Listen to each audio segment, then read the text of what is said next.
마지막으로 고려해야 할 것들은 무엇이 있나요?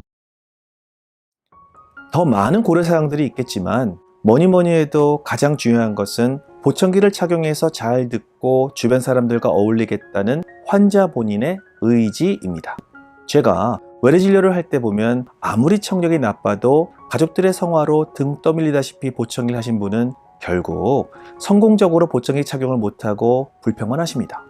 환자 본인이 친구들 만날 때, 사회활동을 할 때, 소중한 가족들과 대화를 하거나 같이 TV를 볼 때 불편을 느끼신다면 우선 주변 사람들을 위해서, 그리고 무엇보다 소중한 나 자신을 위해서 보청기 착용을 결심하실 것을 강하게 권유드립니다. 건강은 건강할 때 지켜야 하듯이 귀의 청력 건강 역시 어느 정도 들을 수 있을 때 잘 관리하고 노력해야 오래오래 잘 듣고 행복하게 살아갈 수 있다는 점 다시 한번 강조드립니다. 안녕하세요. 귀사람 심상돈입니다. 귀를 사랑하는 남자, 귀한 사람을 사랑하는 남자입니다. 이번 영상에서는 아산병원 이비인후과 교수로 재직 중인 안종호 교수님께서 청각과 난청, 보청기에 대한 많은 지식을 주실 예정입니다.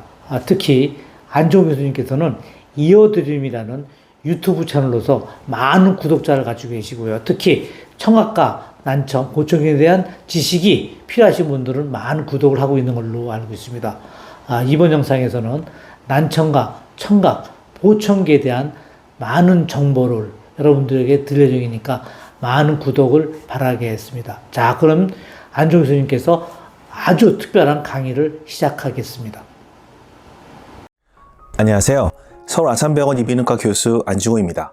이번에는 지난 동영상인 보청기 착용 첫 한 달 동안 꼭 알아야 할 것들에 이어서 요즘 따라 듣는 것이 불편해서 보청기 착용 여부 등에 대해 상담하실 때 반드시 고려해 봐야 할 것들에 대해서 알기 쉽게 설명드리겠습니다. 이 동영상이 부모님 혹은 가족들이 잘 못 들어서 보청기 착용을 해야 하나 고민할 때, 그리고 어떤 종류의 보청기를 하는 게 제일 나을지 결정할 때 작은 도움이 되시길 바랍니다. 그러면 지금부터 시작하겠습니다. 보청기를 꼭 써야 하는 기준이 있나요? 저는 세상 사람들을 세 가지로 분류합니다. 청력이 정상인 사람, 청력이 너무 나쁜 사람, 그리고 청력이 나쁜데 보청기를 쓰면 잘 들을 수 있는 사람입니다.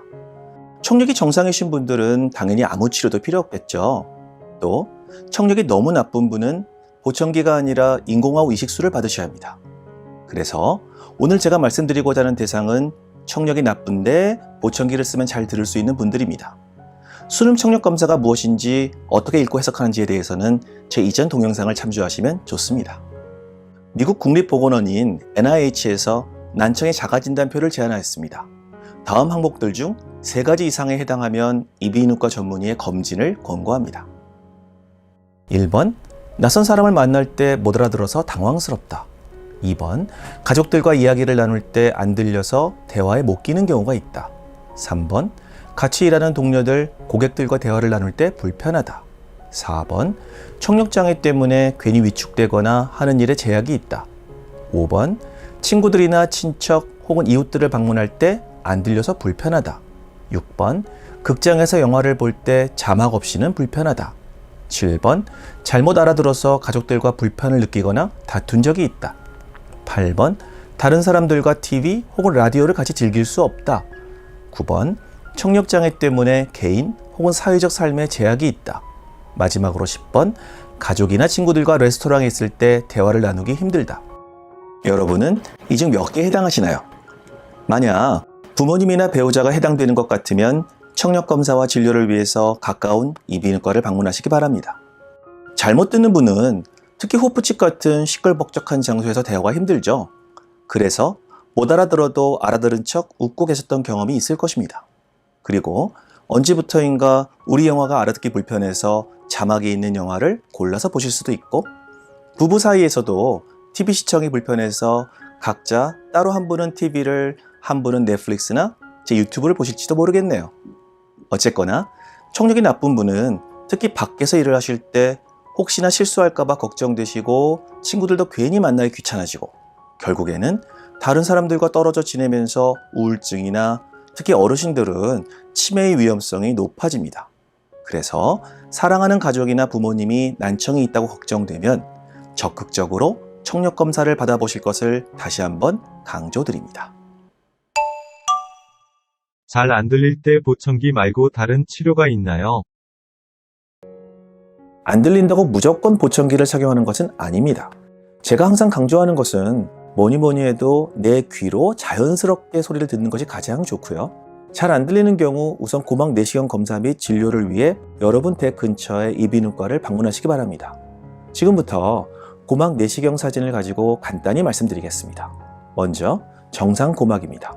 이 경우 청력 검사 결과가 안 좋으면 보청기를 사용하는 것이 좋습니다. 물론 수능 청력 검사에서 감각신경성 난청으로 판단받은 다음 보청기 착용을 결정하셔야 합니다. 다음으로는 삼출성 중이염 고막 사진입니다. 고막 안에 물이 찬 것이 보이시나요? 안 들리기도 하고 좀 먹먹한 것 같기도 합니다. 수영할 때 물속에 머리를 담그면 잘 안 들리시죠? 마찬가지입니다. 감기 후유증이나 축농증 등으로 고막 안에 물이 차면 안 들립니다. 이런 경우 항생제를 복용하거나 고막을 조금 열고 고름 등을 제거하거나 중위 환기관을 삽입하면 예전처럼 잘 듣는 경우가 많습니다. 다음에서 보시는 것처럼 귀 안에 귀지로 꽉 막힌 경우도 마찬가지입니다. 귀지를 열심히 제거하면 잘 들을 수 있겠죠. 다음의 사진에서 이상한 점이 무엇일까요? 양측 고막에 구멍이 뚫려 있습니다.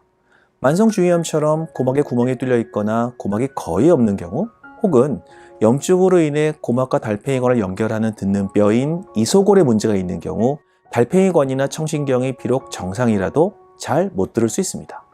이 환자의 평균 청력은 수술 전에 오른쪽이 68dB, 왼쪽이 53dB이었습니다. 아까 평균 40dB이 넘으면 불편하다고 했죠? 많이 불편해서 보청기 사용을 고려 중이었습니다. 그런데 고막에 구멍을 막고 망가져 있는 이소골을 잘 연결하니까 청력이 좋아졌습니다. 수술 후 오른쪽이 49dB, 왼쪽이 33dB로 호전을 보였습니다. 이 정도면 앞으로 당분간 보청기는 미루고 지내셔도 될 것입니다. 그래서 잘 안 들리시는 분은 덥석 보청기부터 하시는 것이 아니라 수술이나 약물치료로 좋아질 수 있는지 우선 이비인후과를 방문하실 것을 다시 한번 권유드립니다. 귀에서 고름이 나오는데 보청기가 가능할까요? 물론 가능합니다만 귀 뒤에 거는 큰 보청기를 사용하셔야 합니다. 귓속형 혹은 RIC형 보청기는 리시버가 귓구멍에 들어가기 때문에 귀에서 고름이 나오면 자칫 망가질 수도 있습니다. 그래서 고름이 자주 나오는 분들은 튜브로 소리를 전달하는 귓바퀴형 보청기를 사용하시면 됩니다. 물론 앞서 말씀드렸듯이 만성중이염의 경우 수술을 해서 고름이 안 나오게 하고 일반적인 보청기를 사용하는 것이 더 좋지만 건강상의 이유 등으로 수술받을 수 없는 분들은 귓바퀴형 보청기를 사용하시거나 뼈의 진동으로 소리를 전달하는 골도 보청기 등을 사용할 수 있습니다. 사용하는 스마트폰에 따라 보청기를 골라야 하나요?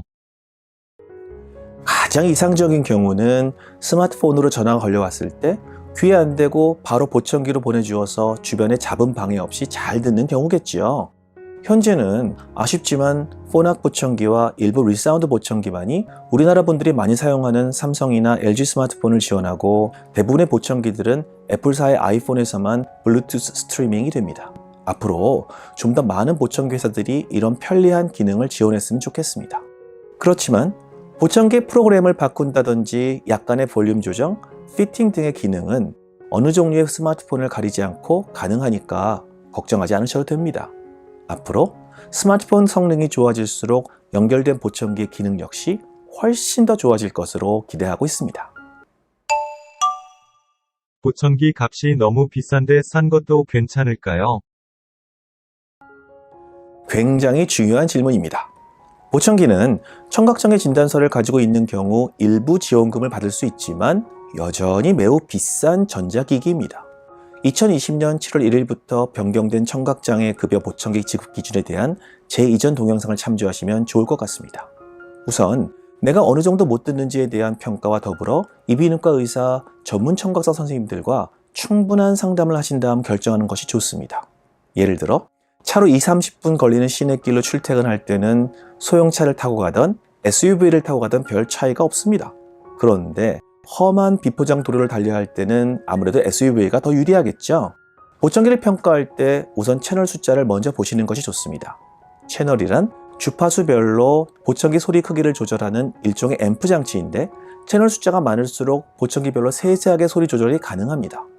저렴하게는 4채널부터 많게는 48채널 정도까지 다양한 채널을 가진 보청기가 있습니다.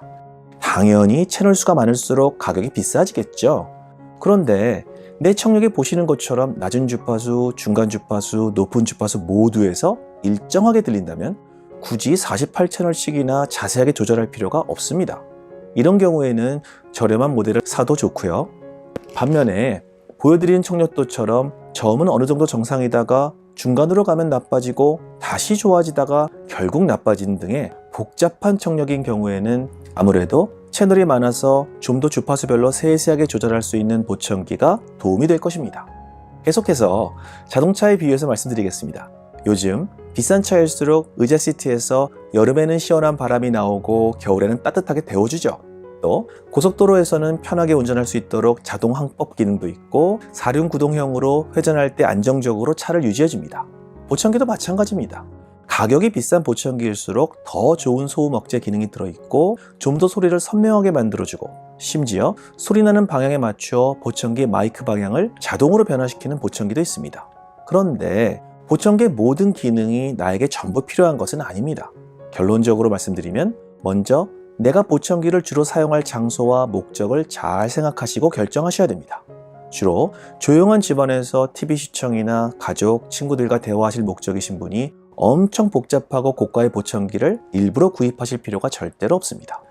야외에서 보청기를 주로 사용하실 목적이신 분은 보청기들 중 바람 소리 등의 소음 억제에 특화된 보청기를 선택하시면 좋고, 외국인 바이어들과 거래를 많이 하시는 분은 고음역 소리를 선명하게 들어야 대화를 놓치지 않기 때문에 고음역을 잘 듣게 하고 특히 좋은 압축 기술을 가진 보청기를 선택하시면 좋습니다. 이렇듯이 내가 주로 사용할 환경이나 목적을 먼저 보청기 전문가에게 잘 설명하시고 각각 보청기의 장점들을 잘 들으신 다음 나에게 가장 적합한 보청기를 선택하시길 바랍니다. 절대로 무조건 비싼 보청기는 사지 마십시오. 큰 보청기 말고 작아서 눈에 안 띄는 보청기를 하고 싶습니다. 다시 자동차에 비유하겠습니다. 그렇다고 제가 자동차를 특히 좋아해서 그런 것은 아닙니다. 택배를 배달하는 두 종류의 트럭이 있습니다. 평소 배달할 상품이 적당할 때는 작은 트럭이나 큰 차이가 없습니다. 오히려 큰 트럭이 너무 커서 다니는데 불편할 수도 있겠네요.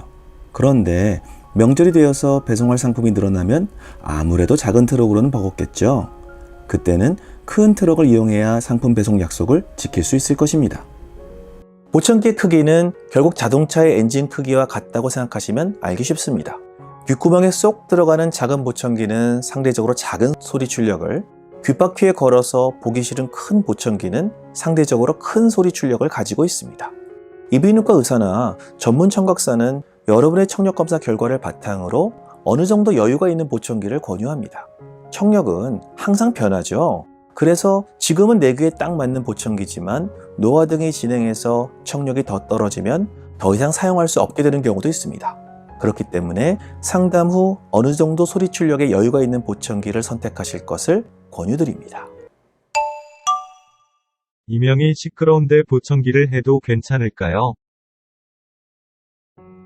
현재까지 이명의 가장 좋은 치료법들 중 하나가 보청기입니다. 이명의 발생 원인은 여러 가지가 있지만 간단히 난청 환자에서 이명이 발생하는 이유를 설명드리겠습니다. 달팽이관에서 낮은 소리를 듣는 부위부터 높은 소리를 듣는 부위가 있죠. 소리를 듣는 뇌에도 달팽이관에서 보내주는 낮은 소리부터 높은 소리를 분석하는 알아듣는 부위가 존재합니다. 만약 달팽이관의 고음역을 담당하는 청세포에 문제가 생겨서 고음을 못 듣게 된다면 이 소리들을 담당하는 뇌세포 역시 손상을 입게 됩니다. 그래서 발생하는 것이 이명이라고 생각하시면 좋습니다. 따라서 보청기를 사용해서 못 듣는 소리를 뇌세포에 전달하면 뇌세포는 더 이상 불필요한 이명을 듣지 않게 될 수 있습니다. 결론적으로 이명이 있는 분들은 이명 때문에 보청기로 듣는 소리가 방해받는 것이 아니라 보청기에서 들리는 소리 덕분에 이명이 줄어들고 듣는 뇌가 안정적으로 기능할 수 있다고 아시는 것이 좋을 것 같습니다. 특히 요즘 보청기는 조용할 때는 일종의 명상음악 혹은 백색 잡음 등을 들려주어서 이명 치료도 같이 해주고 있습니다. 이명이 심하신 분들은 보청기를 선택하실 때 이명에 대한 치료 기능이 탑재되어 있는지 여부를 꼭 물어봐 주세요. 마지막으로 고려해야 할 것들은 무엇이 있나요? 더 많은 고려사항들이 있겠지만 뭐니 해도 가장 중요한 것은 보청기를 착용해서 잘 듣고 주변 사람들과 어울리겠다는 환자 본인의 의지입니다. 제가 외래 진료를 할 때 보면 아무리 청력이 나빠도 가족들의 성화로 등 떠밀리다시피 보청기를 하신 분은 결국 성공적으로 보청기 착용을 못하고 불평만 하십니다.